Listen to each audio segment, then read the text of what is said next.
Well, hello everyone. Welcome to the channel. Another beautiful day in the Philippines. Well, at least it appears to be.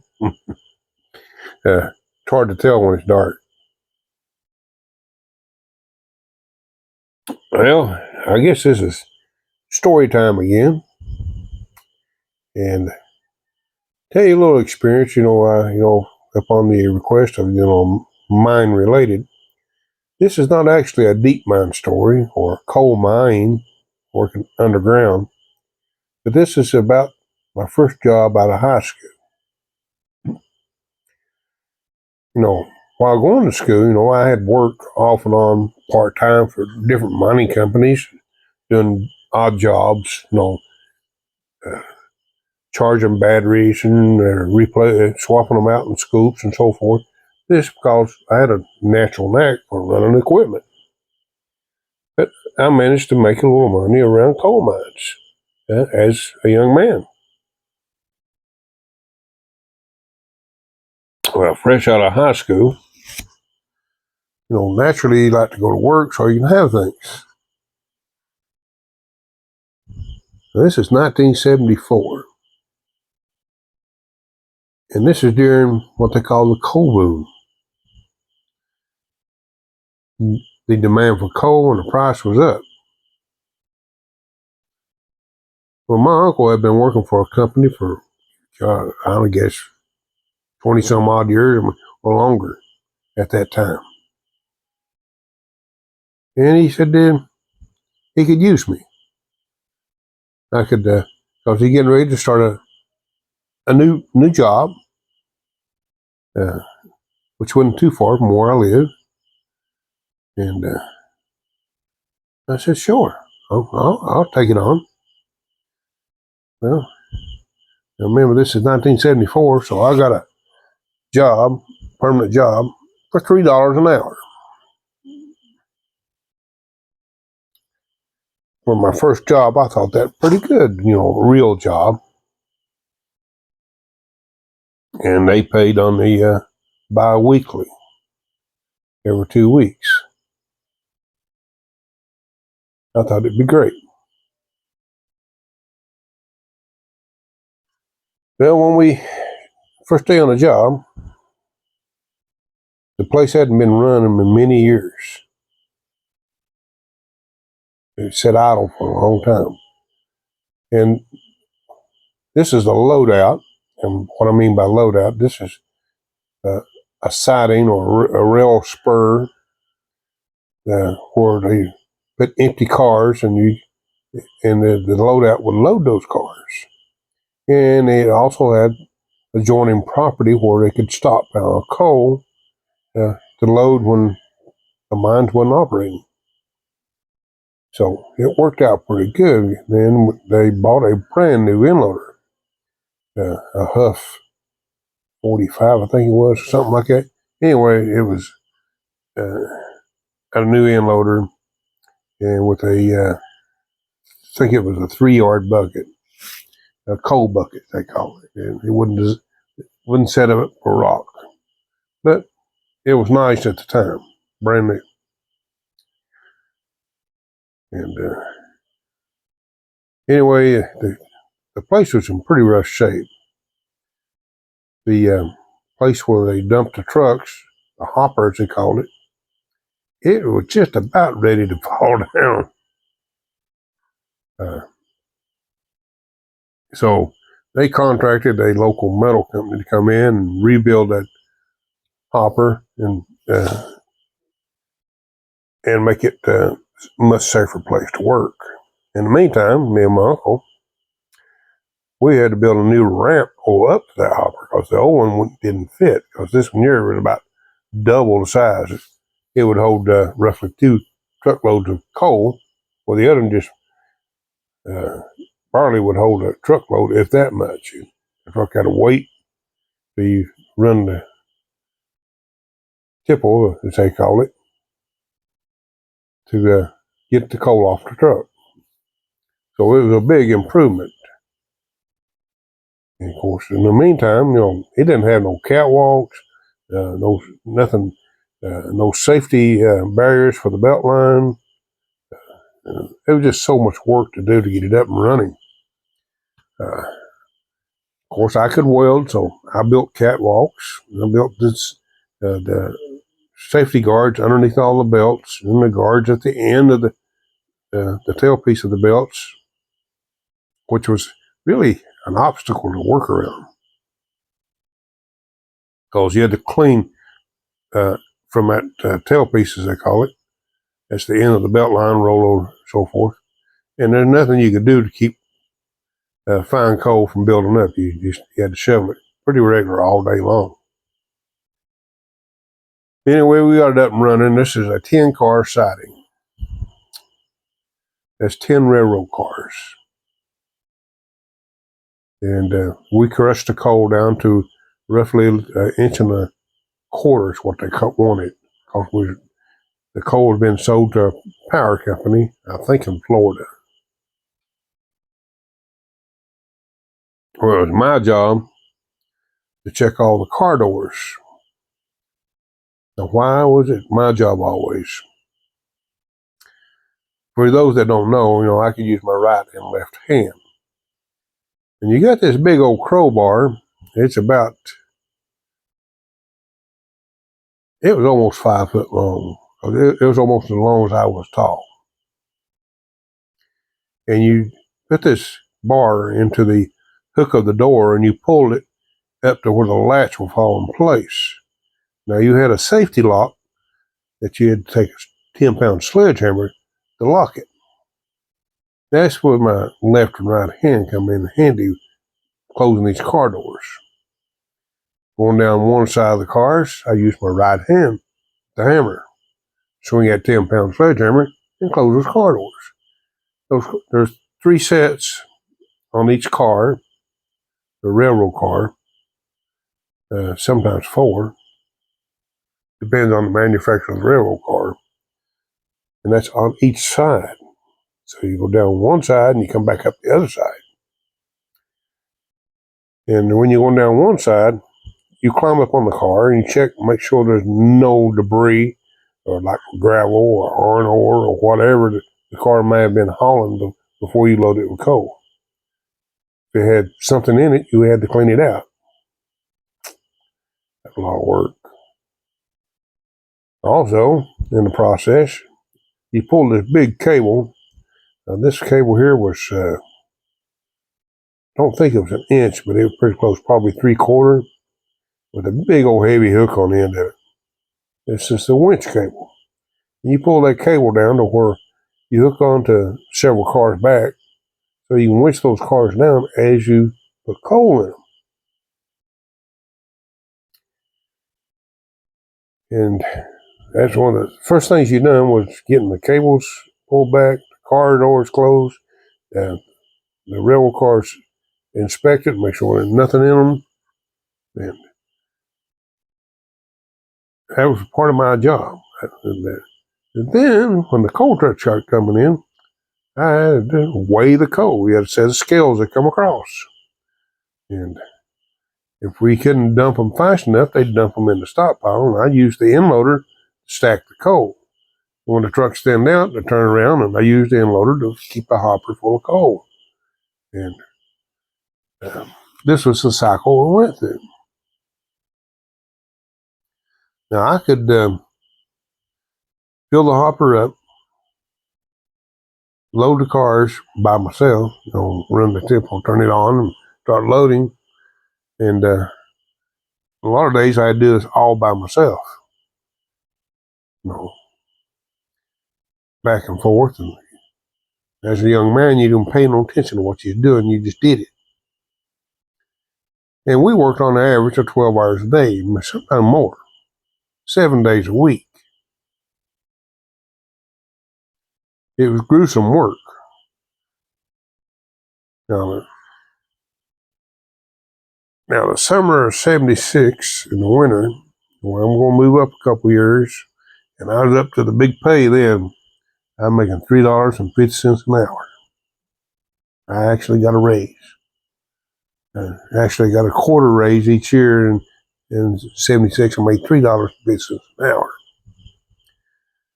It's one of the hottest summers, and they took on another ramp on the other side of the railroad tracks. This is a railroad yard where they done unit trains and shift them around to get them ready for the unit trains to be moved out. So across the tracks, as they said, there was another loadout. Now, it was an 18-car siding. I got elected to run that one.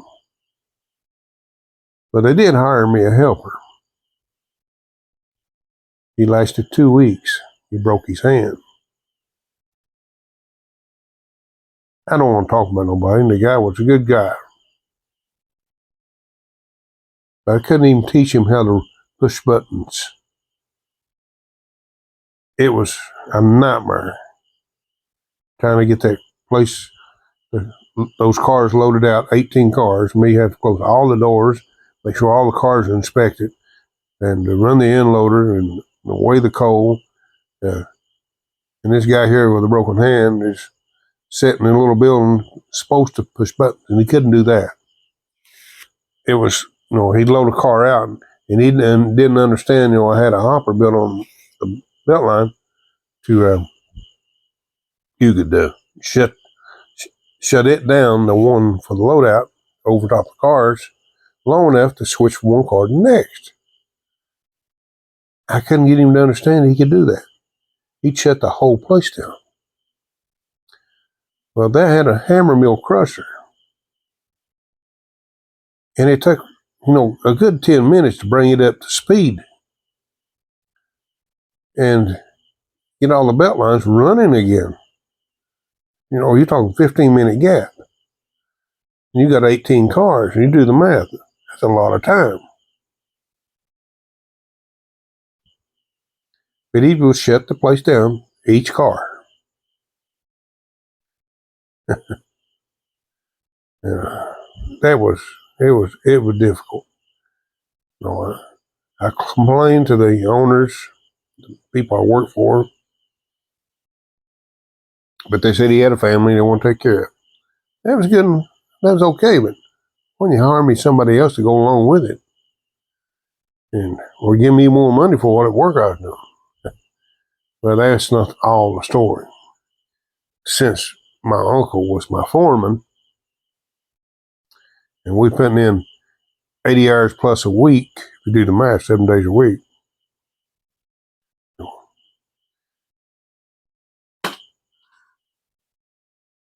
It's 84 hours, I think it was, total, on average.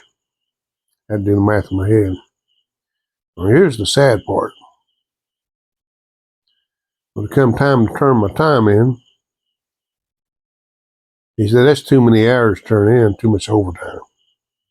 He said, we're turning in this amount of hours, and when things slow down, we'll add them back. That way, we spread it out and not get so much at one time.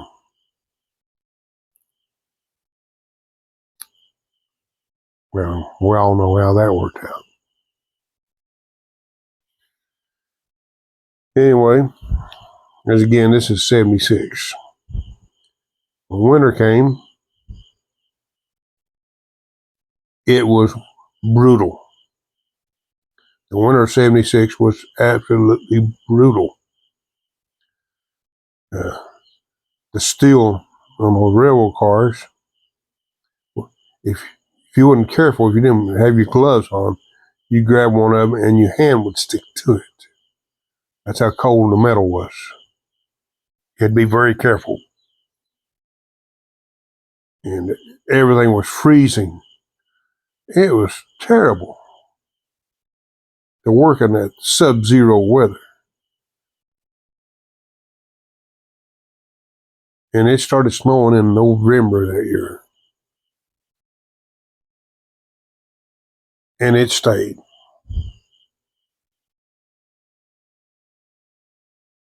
Well, and we just worked non-stop. It was a miserable time to work.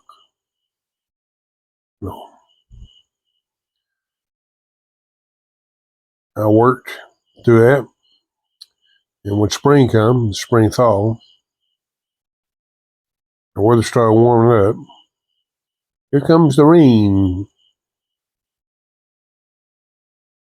You got to remember, working in the cold, especially if you work on an outside job, weather has no bearing on your work. You just keep working. Everything gets muddy and sloppy, and you just had to just work through it.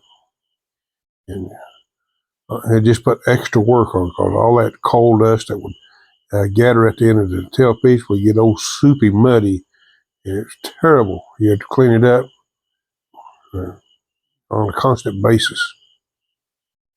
And remember, I'm doing this work on my own by myself because my helper couldn't do it because he broke his hand.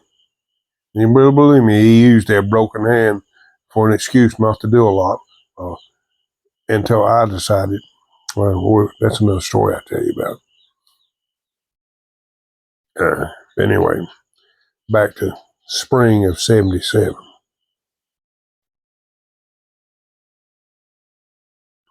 Well, the rains kept coming day in, day out. The big Sandy River decided it didn't like it.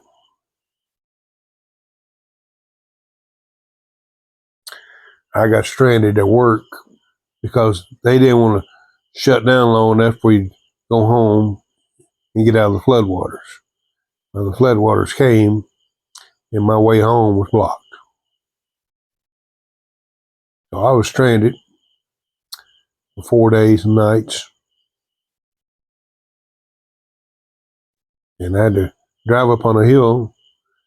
At that time, I had a little van, and I just drove up to the school and parked in our parking lot to try to get a few hours sleep.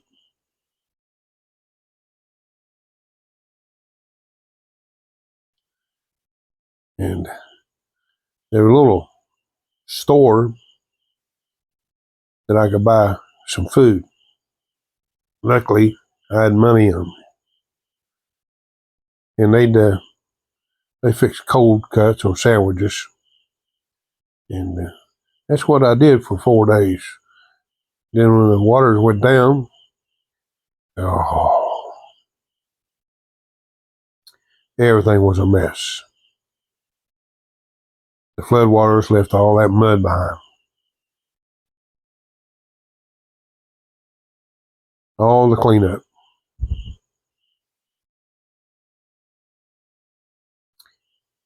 They had to clean up all around both of those places. The scales had to take them apart because they was sunken.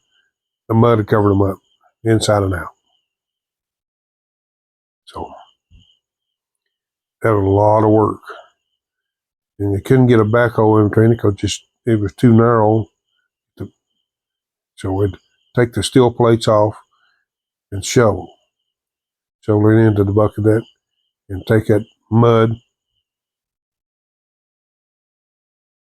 So we'd shovel it into the inloader bucket and take the inloader and stack it up in an area. It was total nightmare. I tell you right now, I don't miss those days, and my body sure is paying for it now. There's a lot of work there I bypassed and I haven't told you about. They were just plain brutal. Like when a big lump of coal gets stuck in the hoppers, they call it. You take a big bar and you poke at it until you get it split up enough to where you get the coal flowing again. That happens from when you buy coal from a strip job. That's where they strip a mountaintop off and just load it from a raw seam into a truck. And a lot of times those lumps of coal get so large they just wouldn't pass through the hole. Yeah, it would work. I don't miss it, to be honest with you. And they talk about the coal dust. Ain't nothing it's worse than any coal dust you experience underground. Well, underground bad enough, but that dust working around those shaker buildings, and I come home and I cough up all this black stuff. Yeah. Sometimes I come home and I'd sleep before I take a shower. I'd sleep on the floor. Get me a big rug that I could take outside and dust off after I wake up, because I was too tired to take a bath. And wake up early in the morning, shower and everything. After sleeping about 2 or 3 hours, and back at it. So a lot of mornings I went to work, around between 3 and 4 a.m. just so I can get the place ready to load out. So, anyway, that covers one story. I'll tell you another in probably another about a week. But that's something to share a little work experience. So, I did a lot of repair work, a lot of welding. Paying dear for that too. But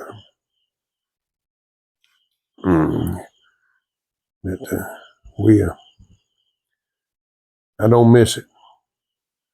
It's just brutal work. I mean, if you didn't do it, it's hard to imagine just how brutal the work was. No. And the sad part about it, during a coal boom, I didn't make any money. So it wasn't a union place, and they cut corners everywhere they could. And then there was no health insurance, nothing like that. No vacation pay, nothing. But I was young and needed a job, and it fulfilled that need. Okay, guys, until next time, if you're out and about, don't mind, smile, and live long and prosper.